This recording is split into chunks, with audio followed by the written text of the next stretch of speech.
Eu sou Manuel Carrilho, vice-presidente do Sindicato dos Médicos da Zona Centro, ex-presidente da Federação Nacional dos Médicos, da sua Comissão Nacional. eh, E hoje temos aqui para conversar sobre um tema que é de muito interesse, que também me parece atual, mas também vamos perceber se sim, se continua a ser atual. O António Rodrigues, reconhecido médico de família e também docente do mestrado em Economia da Saúde na Faculdade de Economia da Universidade de Coimbra.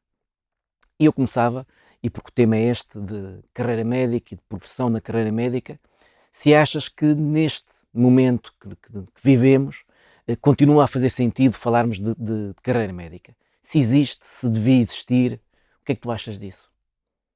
Eu acho que em 1961, portanto há 61 anos atrás, um conjunto de médicos com um sentido profundamente inovador, inquietados com uma situação em que não existia Serviço Nacional de Saúde, mas inquietados com a qualidade da prestação, com o reconhecimento dessa qualidade interpares, com a necessidade de uma atualização que começava a ser uma atualização noutro ritmo que não tinha sido até essa altura, fizeram o célebre relatório das carreiras médicas. Valerá a pena lembrar alguns nomes, pois Miller Guerra, pois António Calhordas, pois Mário Mendes, que mais tarde foi secretário de Estado, António Marrenaud, quando se fez o Serviço Nacional de Saúde, e, porventura, um homem profundamente inspirador do Serviço Nacional de Saúde, como ele foi feito, ao nível do seu papel de secretário de Estado. E, portanto, as carreiras foram, digamos, teorizadas em 1961. A história é o 310-82, que é o marco do aparecimento e da consagração das carreiras médicas em Portugal. 1982, Decreto-Lei 310. E na altura, de facto, começou a ter-se a ideia que uma carreira não era qualquer coisa, digamos, que gravitava no ar. Uma carreira era uma exigência em termos de diferenciação técnico-científica reconhecida interpares. Sim, porque a avaliação da qualidade do que é feito por parte de clínicos só é passível ser feita por parte de clínicos. Não é declinável, digo eu, para outra qualquer área. E, portanto, o 310-82 é um marco fundamental na gênese do Serviço Nacional de Saúde, que tinha sido aprovado poucos anos antes, 2 anos, 3 anos antes, e com o aparecimento das 3 carreiras, a hospitalar, a saúde pública e a então a clínica geral. Mais tarde há modificações, passa a ser a carreira de Medicina Geral e Familiar, mantendo-se a hospitalar e a de saúde pública, e havia, e há, será que há? Duas realidades. Uma a dos graus, outra das categorias. Os graus, que eram um reconhecimento, digamos, de diferenciação, e que tinha a ver, no fundo, com, acabado o internato, criava-se o especialista. O especialista, ao fim de alguns anos do seu exercício, e interpares era verificado como tendo capacidade para ser, como é que se chama, consultor. Havia, simultaneamente, depois a carreira, digamos, mais no sentido oficial, ou mais no sentido institucional, e que era, no fundo, as categorias, não é? Assistente, primeiro assistente graduado e assistente graduado sénior. Mais tarde veio criar-se essa diferenciação. E, portanto, de alguma forma, diríamos que temos aqui uma lógica que fazia todo o sentido de acompanhando-se aquilo que eram as exigências de interprofissão e com alguma interferência da ordem dos médicos. A parte que tinha a ver, no fundo, com os graus. E a parte que tinha a ver com as categorias, que tinha a ver com a dinâmica dos serviços públicos de saúde, estava a sedimentar-se todo um processo. Dava a perceber pela tua resposta que valorizas a carreira médica como mais do que alguma coisa para progredir remuneratoriamente, de dar essa possibilidade aos médicos. Achas que os médicos em geral valorizam essa faceta da carreira médica, ou achas que aquilo que reclamam quando falam de uma carreira médica, que já vamos ver que talvez esteja um pouco estagnada, o que lhes faz falta é a parte remuneratória? O que é que achas que valorizam mais? Se mais uma coisa, se mais outra? Eu acho que na essência de esmagadora maioria dos médicos, a questão do reconhecimento do mérito, e o reconhecimento do mérito passa por reconhecimento técnico-científico, mas também o reconhecimento do mérito por parte daqueles a quem prestam cuidados, é uma questão muito importante para a afabilidade e para o seu ego. Em todo o caso, ninguém vive do ego. As pessoas têm necessidades, um conjunto de necessidades, e essas necessidades, ou no essencial, são respondidas, ou de facto vai-se assistir, digamos, a uma dilapidação, no fundo, daquilo que são os grandes desígnios. E aqui eu tenho que dizer que, de facto, as carreiras médicas, como foram feitas com base numa ideia, uma ideia generosa, no essencial bem estruturado para o tempo em que estávamos, porque o Serviço Nacional de Saúde foi uma construção que foi feita sem uma enorme e obsessiva programação. Ele foi acontecendo a par e passo, foram abrindo unidades, foram-se fazendo novas unidades, foi-se criando novas realidades no próprio Serviço Nacional de Saúde, ele foi crescendo. Ele não correspondeu a uma arquitetura feita de princípio na Lei de Bases do Serviço Nacional de Saúde, ou na Lei do Serviço Nacional de Saúde, mas aconteceu um bom bocado em função de necessidades que eram respondidas a par e passo, às vezes com assimetrias, e isso faz parte dos processos dinâmicos e da história. Portanto, não há aqui um grande engenheiro que fez este processo todo. O nível das carreiras, a mesma coisa. As carreiras, durante um tempo, pois há que dizer que a multiplicação, por exemplo, o número de médicos, quando pensamos em 1974 e quando pensamos no mundo atual, o que estamos a falar é de uma diferença que vai de, não chegava a 5 mil médicos, segundo li num trabalho do Dr. António Arnaud há uns anos atrás, hoje estamos a ultrapassar os 50 mil. Uma advertência ao público. 50 mil médicos que estão registados na lei dos médicos. Isto não significa que são 50 mil médicos que estão a trabalhar, porque todas as reformas continuam a contar neste número, e isto dá para muitas demagogias a seguir. E, portanto, isto há que dizer que não são 50 mil, no SNS não chega a 30 mil. Pronto, e, portanto, este ponto é um ponto já de um primeiro alerta para a realidade. Em todo o caso, a este conjunto de novas necessidades que foram surgindo, e as novas necessidades decorrem de novas intervenções possíveis em termos terapêuticos, de diferenciação dos próprios profissionais e etc., há o aparecimento de novas tecnologias, há o aparecimento de novas necessidades também das pessoas.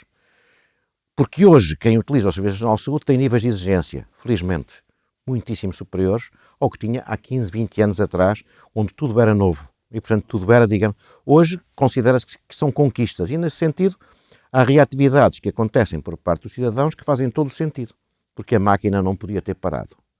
O grave é que a máquina parou. Ou se não parou, pelo menos não lhe deram o impulso que era necessário. E então, o que é que estamos a dizer? É que o SNS foi crescendo desta forma que eu ia dizendo, respondendo pontualmente às necessidades, depois aparecia uma coisa mais estrutural e criava-se aí qualquer coisa que fazia sentido. Eu identifico isto há 10, 12 anos atrás, de facto perdeu-se, talvez mais um bocadinho até, perdeu-se o sentido da defesa, no fundo, do Serviço Nacional de Saúde universal, geral, gratuito. E, portanto, começou a pensar-se que não, isto há os parceiros privados, e os parceiros privados servem sempre para tapar as lacunas do Serviço Nacional de Saúde. Isto é, a partir de certo momento, em vez do Serviço Nacional de Saúde fazer o conjunto da resposta às necessidades, começou a criar-se um mercado, o célebre mercado da saúde. Como dizia a engenheira Isabel Vaz, do grupo CUF, não é? O Grupo Luz, que o melhor que o negócio das armas só mesmo o negócio da saúde. Não estará muito longe da verdade. Não estará muito longe da verdade. E, portanto, o que acontece é que foi havendo uma passagem, primeiro de uma forma não explícita. E o negócio da doença ainda mais. E o negócio da doença que não é o da saúde. A doença é outra coisa e a saúde ainda vem a seguir. E, portanto, foi crescendo esta dependência em relação ao setor privado. Posição de princípio minha, eu não tenho nada contra o setor privado. O que eu penso é que há obrigações constitucionais do Serviço Nacional de Saúde. O setor privado pode existir, mas não pode existir como um fungo de um Serviço Nacional de Saúde para a universalidade de cuidados. Quem o queira praticar, quem o queira frequentar, absolutamente livre, não tenho nada contra. Mas isso não pode justificar é que, em certo momento, o Serviço Nacional de Saúde esteja com níveis de amputação naquilo que são os cuidados necessários. Eu acho que isto é absolutamente injustificável. Pois há pesos orçamentais e de contenção orçamental que pesaram em relação a tudo isto. Pois há interesses de grandes grupos económicos que se foram impondo a tudo isto. E depois sabemos que estes grandes grupos económicos passaram por ser grupos nacionais, hoje não são grupos nacionais. Hoje são grupos absolutamente internacionais, de mexicanos, a americanos, a chineses, e neste momento estamos muitíssimo dependentes deste processo. Sem querer interromper a tua linha de pensamento e falando aqui em termos de interesse e retomando aqui um pouco o fio à meada desta questão da carreira. estes grupos não parecem ter grande interesse na carreira médica. É uma coisa que não parece estar a ser instituída nos privados e, portanto, este tipo de interesse, todas estas mais-valias que nós identificamos, aparentemente não os identificam os CEOs das empresas. Porquê que achas que isso acontece? Bom, vamos lá ver. Qual é o ramo do negócio? E é do negócio, é disso que falam muito claro, o ramo do negócio. O negócio tem uma coisa que é uma essência fundamental. Uma coisa é uma prestação de serviços públicos, que não é área do negócio. Há áreas em que tem que negociar, pois, na aquisição dos medicamentos, as tecnologias e etc. Quando entramos num ramo puro e estrito de negócio, estamos a pensar numa outra coisa. O que interessa é produzir e, no momento seguinte, ter a captação do retorno em termos de lucros e para a distribuição dos dividendos. E, portanto, quando me pões a questão da não existência de carreiras na área privada, pois, faz parte da sua essência, pelo menos como a conhecemos hoje aqui. Não quer dizer que tenha que ser assim, mas como a conhecemos hoje aqui, o que interessa é alguém que resolve o problema da herniorrafia, o que interessa é alguém que resolve o problema de ataque, o que interessa é alguém que resolve o problema de não sei o quê.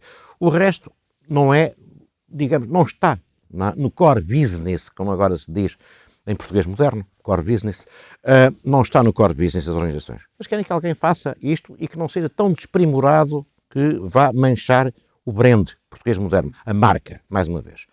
Portanto, estamos longe da perspectiva, que era uma outra perspectiva bem diferente. O outro aspecto que é curioso é este. Neste momento acusa-se um bom bocado os médicos que, prostos perante situações de não hospitalidade, de não boa recepção, de não na área pública, por optarem pela privada. Eu não estou a perceber. Que eu saiba, qualquer arquiteto que está numa Câmara pública, no momento seguinte que um bom escritório de advogados, de arquitetos, lhe vem fazer uma proposta qualquer, pois ele muda-se para a área, para o gabinete privado. É a vida. Tratam da sua própria vida como qualquer outro cidadão. Mas agora há aqui uma outra história que vem de trás. É que agora criaram um mercado, um verdadeiro mercado da mão de obra. E agora queixam-se, os próprios criaram um mercado, queixam-se que os malandros, médicos, enfermeiros, técnicos, diagnósticos e terapêutica, fogem para o privado e não aceitam os lugares no público. Pois não aceitam os lugares no público por uma razão simples. Eu vou dar uma história muito simples. O recente concurso para médicos de família é uma enorme demonstração de incapacidades. Eu não posso deixar aqui de fazer uma coisa talvez menos elegante, que é dizer que o atual secretário de Estado é um homem com responsabilidade há muitos anos na CSS. A CSS é quem manda em tudo o que tem a ver com concursos. Não aprendeu o senhor secretário de Estado atual, na altura da CSS, não houve aprendizagem no Ministério da Saúde, que não vale a pena abrir muitas vagas num sítio onde 2/3 do ordenado vão para a casa, porque não são residentes lá. Isto é, Lisboa, antes, os médicos não estão no interior. Um bom bocado de verdade no que tinha a ver com o mundo dos hospitais distritais e com o mundo hospitalar. Havia exiguidade. Não havia assim tanta de médicos de família. Mas hoje, ao contrário, hoje os médicos não estão em Lisboa. Lisboa é o grande problema. De 1.400.000 e não sei quantos mil, 1 milhão é em Lisboa que não existe médico de família. Porquê? Porque não se fez bom planeamento de recursos humanos na formação dos recursos necessários, fazendo com que os alunos que frequentaram o curso em Lisboa continuaram o seu internato geral em Lisboa, no momento seguinte concorriam para a Medicina Geral e Familiar e a capacidade formativa de Medicina Geral e Familiar foi não devidamente planeada para Lisboa. É espantoso como é que Lisboa tem esta situação e o Norte não tem esta situação. Estamos a falar de leis absolutamente globais e iguais. Agora, o que estamos a falar é de outra coisa. É que no Norte houve um grande, não só no Norte, mas fundamentalmente no Norte, alguma parte no Centro, houve uma grande aposta na formação. E se eles estão no Norte, no momento seguinte, quando concorrem para os seus concursos, fixam-se no Norte. O problema é que abrem as vagas todas em Lisboa e Val do Tejo. O que é que acontece em Lisboa e Val do Tejo? Quem se formou em Viana do Castelo, quem se formou em Viseu, conheces? Quem se formou em Coimbra, quando lhe abrem o concurso, fundamentalmente as vagas estão em Lisboa. Sendo que vão receber líquidos, 1.700 euros, sendo que vão deixar para casa 1.000 euros, é o preço hoje e sendo comum. Que a perspectiva de progressão. Não, sendo que deixam os filhos atrás, já têm 30 e tal anos, sendo que deixam a mulher atrás, sendo que têm que ter, se calhar, um carro ou, pelo menos, têm os custos de transporte. Portanto, são duas casas, os custos de transporte, toda uma situação em que, em gente que diz defender tanto a família e a estabilidade da família, rebentam com famílias. Porquê? Porque isso estás a dizer. Porque depois, se forem para Lisboa e aceitarem lugar em Lisboa, além de ficarem com um parquíssimo capacidade de gerir o seu dia-a-dia, porque fica tudo na renda da casa, no momento seguinte, o problema que se põe é que nunca se sabe quando é que vêm os concursos de recolocação. Porque há uma coisa que é espantosa. Nós, e o Estado obriga, e bem, que há tempos para a apresentação dos dados para as finanças. Eu acho que sim, e devem ser cumpridos. É uma questão de cidadania, não é uma obrigação, é uma questão de cidadania cumprir os dados das finanças. É uma questão de cidadania cumprir com as obrigações que os cidadãos têm. Mas o Estado não se obriga a cumprir com os tempos de concursos. A CSS, Senhor Secretário de Estado, eu queria dizer-lhe que há muitos anos que eu conheço atrasos sistemáticos, permanentes nos concursos. E então, alguém que aceite ficar em Lisboa, além de ficar com esta redução brutal do vencimento, fica com outro problema. É que não tem a mais pequena ideia de quando é que pode sair. Se o concurso de colocação for daí a 6 anos, a 7 anos, a 8 anos, depois pouco importa. Depois ainda há outra coisa. É que abrem-se as vagas todas em Lisboa. Mas como o universo médico está envelhecido, vão-se reformando médicos no Norte, onde a cobertura é muito boa. Ao reformarem-se, não se abrem vagas lá. E então a crise que está em Lisboa, em diferido, e não com a mesma gravidade, mas em crescente, vai acontecendo no Norte e no Centro. E ao não se abrirem as vagas nos sítios onde são necessários, isto é, se há 1.600, 1.700 pessoas que não têm direito a médico de família no Norte, no Centro, no Sul, abram-se as vagas todas para que exatamente fazer a captação dos novos médicos, que até podem ficar em maior proximidade e, nesse sentido, não vão embora. E porquê é que vão embora do SNS? Bom, por uma razão elementar. Fazem o concurso. Ficam graduados em especialistas. Ficam não sei quanto tempo naquele agrupamento de centro de saúde à espera de um concurso para colocação. Durante este tempo que estão no concurso para colocação, não estão a ganhar como especialistas, estão a ganhar ainda como internos. E no momento seguinte, quando sai o concurso... E o mesmo nos hospitais. Sim. E no momento seguinte, quando sai o concurso, vão para Lisboa. Ou vão para Faro.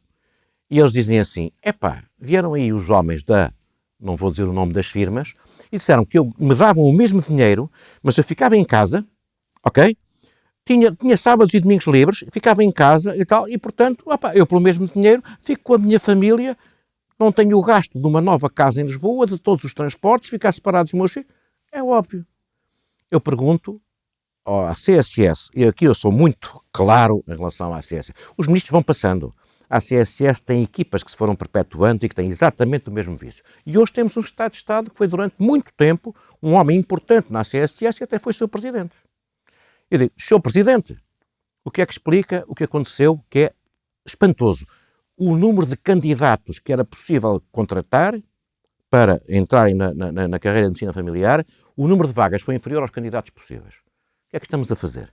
A outra questão, abrem-se vagas de uma forma que não se percebe qual é o critério. Ninguém percebe qual é o critério.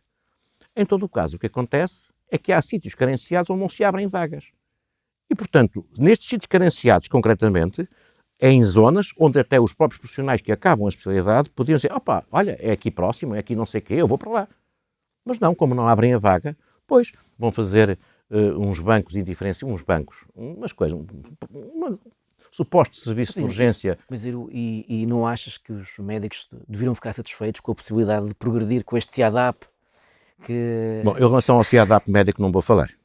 Eu penso que o CIADAP médico... Isto era uma pergunta provocatória, obviamente. O CIADAP médico, da forma como foi concebido, eu gostava de não falar sobre ele.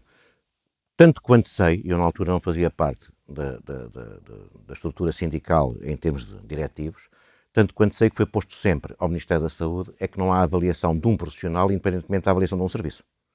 E quando se punha a questão da discussão do CIADAP, concretamente a FNAM dizia assim, ok, então e como é que se faz a avaliação do serviço onde esse profissional trabalha? E essa resposta nunca veio do Ministério. Não sei se estou a ser verdadeiro, sim, saberás. E portanto eu digo assim, há aqui qualquer coisa que é complicada. Se eu trabalhar num serviço que no essencial todo ele é muito mau, seguramente o meu desempenho não vai ser bom. O CIADAP tem outra coisa curiosa. Quando o CIADAP foi apresentado, eu na altura tinha um papel institucional, era do Instituto da Qualidade em Saúde. Por férias, foi em julho, por finais de julho, por férias os três responsáveis que tinham o Instituto da Qualidade em Saúde, disseram, não te importavas de lá ir? Eu disse, eu vou lá, mas eu não sei se vou lá dizer o que vocês querem, mas em todo o caso eu vou lá. Então fui a uma reunião onde estava, na altura, o responsável por isso, posso dizer nomes, é o Dr. Bagão Félix. E o Dr. Bagão Félix, numa reunião, numa sala em Lisboa, perante um conjunto de gente da administração pública, mas gente colocada em lugar da administração pública, eram 5 pessoas na sala. Quando me vieram pôr o problema dos excelentes, Eu estraguei um bocadinho a reunião, porque perguntei, desculpem-me lá, desses 5 que aí estão na sala, qual é o excelente e quais é que são excluídos? E isto estragou um bocadinho, porque toda a gente agarrou. Não faz nenhum sentido. Isto não faz nenhum sentido. Portanto, estamos a falar de qualquer coisa que era um instrumento rudimentar. Aliás, sobre o CIADAP tenho uma outra história até engraçada. Quando eu já em fim de carreira, já não precisava de CIADAP para nada, para progredir, até porque já tinha progredido tudo. Me deram um problema se eu aceitava o CIADAP. Eu disse, não, não me interessa. Ah, mas era bom que tu aceitasses. Está bem, mas ponho uma condição. É que os auditores que cá vierem fazer o meu CIADAP, no momento seguinte que me digam quais são os meus pontos fracos, que eu faço questão de tirar um tempo, que me deem um tempo, para eu aprender com eles como é que eles fazem lá, para ver como é que se faz melhor. Vamos lá ver, este processo não faz sentido. Ou avaliamos no essencial coletivos, e os coletivos entre si têm lógicas de autorregulação, em relação aos elementos, enfim, que são menos, são chamados à atenção e no momento seguinte outras coisas possíveis. As USFs conseguiram, no essencial, dizer, quando o Conselho Geral disser por 2/3, epá, tu não serves aqui, é um processo autorregulado, é um processo limpo. Não é? Se a situação é para responder à burocracia, que é o que eu vou conhecendo do CIADAP, vamos lá ver. Eu do CIADAP tenho uma outra experiência que não é de médico, tenho a experiência da minha mulher que é psicóloga no Hospital Central e que, enfim, não vale a pena falarmos muito sobre o que é o CIADAP. Portanto, chegamos aqui à conclusão que os médicos, neste momento, em termos de progressão, quer a vertical, quer a horizontal, estão completamente Não, eu diria congelados. Eu diria uma coisa.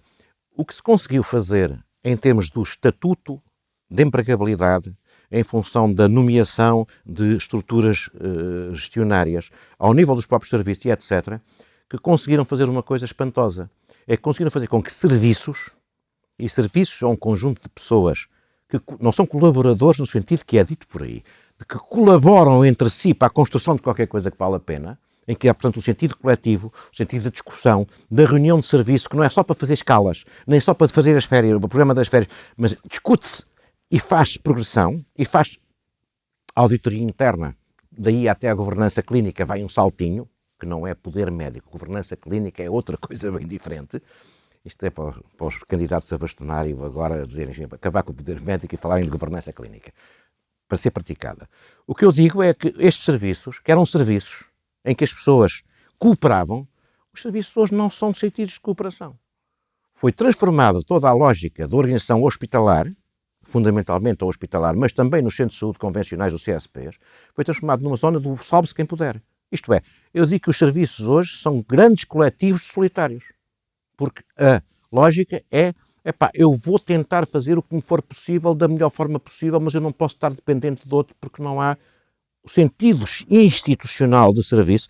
Isto leva a uma outra questão. Então vamos lá discutir os centros de responsabilidade integrados. E eu pergunto, os centros de responsabilidade integrados, o que é que trazem de diferente no sentido de reconstrução disto? Isto tudo tem a ver com as carreiras, tem a ver com a hierarquia técnico-científica. É disso que estamos a... Hierarquia técnico-científica. Não é a hierarquia, digamos, do mando. É a hierarquia da aceitação da liderança. Essa afirma-se interpares. E isso morreu. Isso morreu. Hoje, normativismo, centralismo, comando-controlo, é o que está. E, portanto, eu diria que estamos a precisar de uma intervenção estrutural profundíssima no Serviço Nacional de Saúde. E eu gosto muito de ouvir, ao nível deste papel sempre, quem me vem falar sempre sistematicamente de modelos inovadores de gestão. Eu digo, mas onde é que vocês praticam isso nas vossas instituições? Eu vejo a cada momento organizações que fazem muito value-based healthcare, desculpem, isso vocês falam muito. Integração de cuidados. Integração de cuidados. Com os unidades locais de saúde, estão a brincar comigo. Eu pergunto, quando é que a lógica de organização do hospital e da criação de uma cultura hospitalar, quando é que a neurologia fala com a psiquiatria, quando é que a psiquiatria fala com a medicina interna, isto é, organizaram os hospitais na lógica de silos verticais. Cada serviço funciona por si. Quando se trata, eu não vou pôr aqui, é um ponto ridículo, não é, vamos lá ver, não é 100%. Você agora precisa de vir aqui à consulta de não sei de quê, vai ao médico de família para pedir uma consulta para vir cá outra vez a outro serviço. Espera aí. Integração de serviços, unidades locais de saúde, hospitais, centros de saúde, e esta é a lógica. Isto é, o hospital não tem entre si formas de comunicação e de cooperação. Há bons exemplos. Eu lembro que numa maternidade aqui próxima de nós, em certo momento na consulta da eclâmpsia, cooperavam nefrologistas, internistas, cardiologistas, obstetras. Ora, aqui está uma forma de integração de cuidados. A mulher com eclâmpsia tinha observação pelas diversas e integravam todo este processo. E qual seria o incentivo para isso continuar? Pronto. Além do modelo organizacional, teria que haver necessariamente incentivos.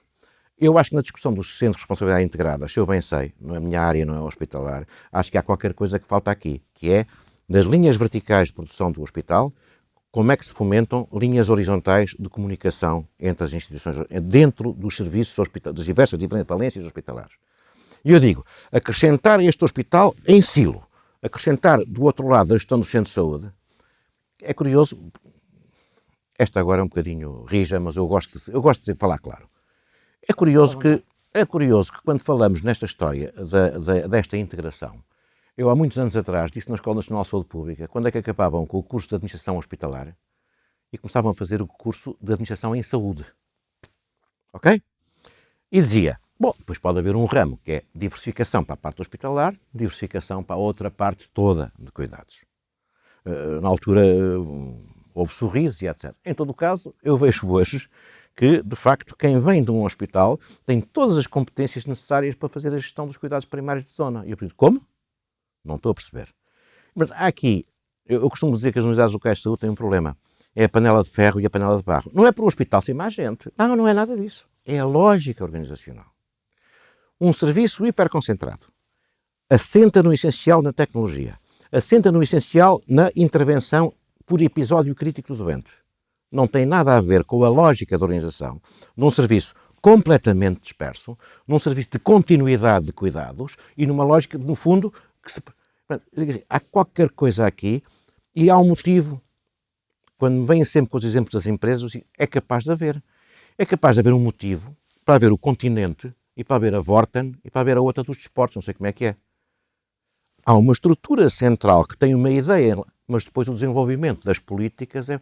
Portanto, se as unidades locais de saúde forem uma identificação estratégica de necessidades em saúde, contratualização com o hospital, com os cuidados continuados, já agora, com os cuidados primários, de um envelope de cuidados, a que correspondem linhas de financiamento próprias e eles tiverem a autonomia da sua organização nesta lógica complementar lá em cima, chamam-lhe em inglês, mais uma vez, holding, ou uma parceria público-público.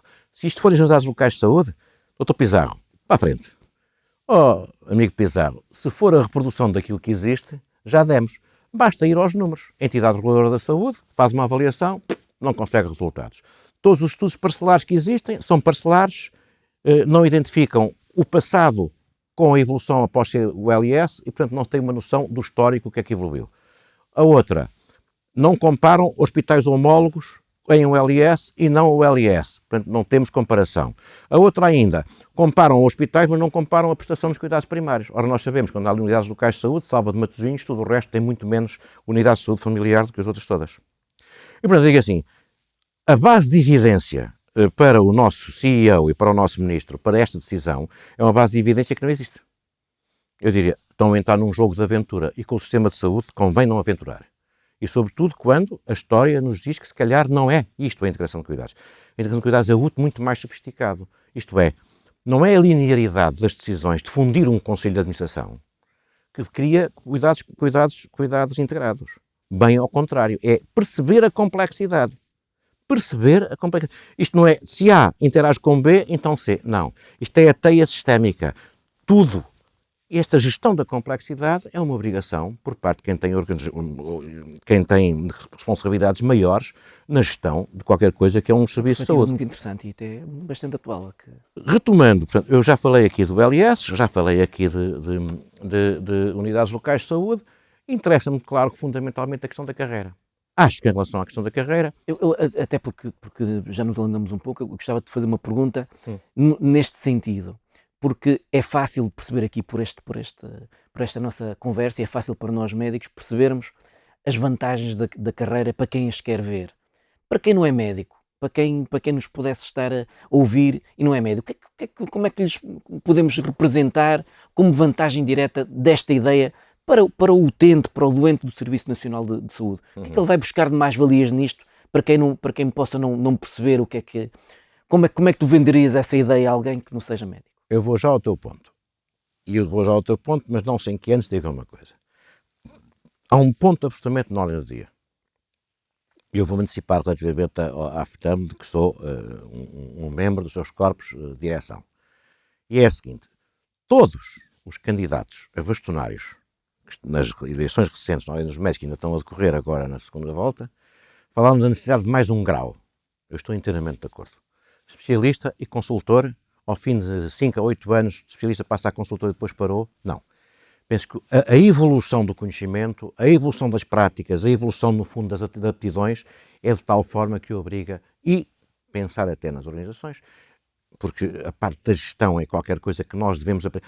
Não é aprender a fazer essa gestão macro, não, é aprender a fazer a gestão micro dos pequenos sistemas que são os nossos serviços, ok? E interação com os serviços homólogos ao lado. E, portanto, para mim, a existência de um novo grau de carreira é uma questão que faz sentido. Achas que isso traria médicos ao Serviço Nacional de Saúde? Não, quer dizer, vamos lá ver. Uma andorinha não faz a primavera. Tinha que ser muito mais do que isso. A intervenção... Mas ajudava. Não, claro. A intervenção tem que ser uma intervenção absolutamente estrutural, global. Não pode ser... Estamos a funcionar com base num modelo e num modelo remuneratório, e numa tabela remuneratória que tem 10 a 15 anos. E, portanto, nós temos que repensar a vida, não é? E, portanto, o que eu digo é, neste momento, para mim, a questão da carreira é uma questão de uma enorme importância, porque é aquela velha história. Para o doente, diz: então quem é que te viu? Foi um estagiário. Há uma percepção. E há estagiários que são magníficos, têm grande desenvoltura e crescem muito rapidamente. Bom, e aqui há uma coisa que é importante. É o fator da motivação das pessoas. E essa motivação faz por duas áreas. Reconhecimento técnico-científico, interpares e institucional. Sim, porque esta coisa que foi feita há pouco tempo atrás, que é quem cumprir os tempos de espera, tempos médios garantidos, não sei o que e tal, os administradores hospitalares das instituições têm um prémio. Então e quem faz as cirurgias? Não tem. Há aqui qualquer coisa que não está bem. Doutora Marta, já lá não está, mas isto é a doutora Marta. Então o administrador tem, então mas quem dá ali a mola, quem verga a mola, não tem direito a um prémio. Porque eu tenho um problema complicado. Eu ainda tenho referências ideológicas. Sei que não se usa. Dizia o Marx que a cada um segundo o seu trabalho, e só muito mais tarde é que falava a cada um segundo as suas necessidades. E não trabalhamos todos igual. Portanto, eu sou contra o salário absolutamente igual para todos, como se todos fizessem o mesmo. Tem que haver valores mínimos naquilo que é o desempenho mínimo. Se não fizer o desempenho mínimo, enfim, temos pena. Tem que ser penalizado. Se fizer para além do desempenho mínimo, isso tem que ser reconhecido, e esse reconhecimento passa por reconhecimento pessoal, nas relações interpessoais. Dentro dessa lógica do desempenho mínimo que deve ser exigível, que deve manter alguém na sua função, não achas que deve haver uma progressão mínima também? Tenho alguma dificuldade desde que essa progressão mínima significasse que houvesse exercícios de formação... Não é uma pergunta com rasteira, eu estou a perguntar o que... Desde se isso significasse formação médica contínua, que não fosse feita pela indústria farmacêutica. Pode ser feita, seguramente, ao nível institucional. Em certo momento eu passei pela Ordem dos Médicos também, pelo Colégio de Especialidade, e o meu Colégio de Especialidade fez uma proposta. E essa proposta era que o dinheiro todo dos prémios da indústria farmacêutica entrasse para o Ministério da Saúde, ok? Fazia uma bolsa financeira. Esta bolsa financeira tinha direito a, como é que se chama aquela coisa que não pagam imposto porque têm um prémio, como é que se chama? As firmas... o regime de... Não me está a vir a palavra também. Mas mecenato. Mecenato, ou isso mesmo. Como se fosse uma lógica de mecenato, nestas mesmas empresas davam aquele dinheiro para a formação, e essa formação era gerida por colégios de especialidade com reais poderes e que tinham que demonstrar que, enfim, e simultaneamente com o Ministério da Saúde. E fazia-se formação médica contínua, não contaminada pelos interesses financeiros. Era uma forma de criar alguma disciplina. Pois não fez caminho na Ordem dos Médicos, temos pena, continuamos, enfim, nessa lógica de dependência. Portanto, temos num Serviço Nacional de Saúde que, em termos de formação, claro, paga aos internatos, mas a partir daí... Muito bem. E, portanto, o que eu defendo é de que deve haver uma exigência mínima, mas essa exigência mínima deve ser uma exigência progressiva. até que se chega a um ponto da vida onde a exigência já não é da produção, digamos, do começo, mas a exigência é de outro nível. É a exigência, se calhar, já não estritamente ao nível de consultas, de número de doentes vistos e etc., mas é a formação. A parte da formação e a parte que tem que ver com a gestão e a investigação. A gestão e a investigação, que também são necessárias. Portanto, admitindo eu que há um mínimo abaixo do qual entramos num processo, digamos, já de perda de qualidade ou até disciplinar, daí para baixo, de facto, penso que as sanções têm que haver sanções. Essa é uma questão. Tem que ser muito transparente todo o processo, mas tem que haver sanções. Ora, no momento em que há o cumprimento do mínimo, ok, recebe o mínimo. A partir do momento em que tem uma prática que é uma prática absolutamente diferenciadora, quer por volume, qualidade, quer por inovação, quer por não sei o quê, pois penso que isso tem que ser reconhecido. Mas não é isso que todos os dias nos dizem que é tão bom no resto das empresas. Então porquê é que não é verdade? O que é que impede? Eu diria que talvez impeça qualquer coisa que vai passando subliminarmente por aí. E a subliminar é: o SNS não tem profissionais, mas paga 160 milhões a médicos que asseguram tarefas precárias em termos de chamados tarefeiros, não gosto do nome. O SNS não tem... Prestadores de serviço. O SNS não tem dinheiro, mas, no entanto, mais de 40% do seu orçamento é pago a privados. Então eu digo assim, há qualquer coisa aqui neste processo que alguém não está a falar claro. E eu gostava que falassem claro. Não é, apesar de tudo, aquilo que eu infelizmente vou vendo, mas é por isso que eu vou continuando sempre a lutar. Sempre na luta. E onde tenho bons amigos para essas mesmas lutas.